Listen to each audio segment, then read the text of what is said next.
కాబట్టి అందరం కూడా మనం అందరూ ఎక్కడైనా ఎవరికైనా మీకు తెలిసినా మా దృష్టిలో పెట్టండి.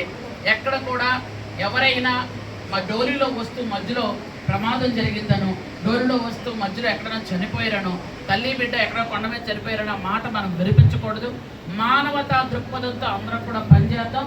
వాళ్ళని దించడానికి ఏఎన్ఎంలకి అలాగే ఆశా వర్కర్లకి ముందుగానే చెప్పండి.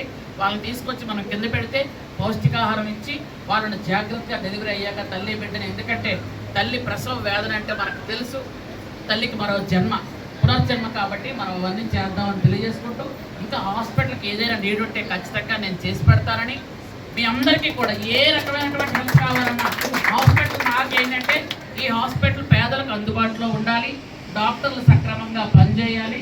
ఇక్కడ ప్రతిదీ కూడా గవర్నమెంట్ రూల్స్ ప్రకారం చక్కగా వచ్చినటువంటి పేషెంట్లు, ఎందుకంటే గవర్నమెంట్ హాస్పిటల్కి వచ్చారంటే పేదవాళ్ళే వస్తారు, వాళ్ళకి వైద్యం సక్రమంగా అందాలన్నదే నా ప్రథమమైనటువంటి లక్ష్యం. ప్రభుత్వ లక్ష్యం కూడా అదే. కాబట్టి ఖచ్చితంగా అన్ని విధాలుగా మనం చేద్దామని మీకు తెలియజేసుకుంటూ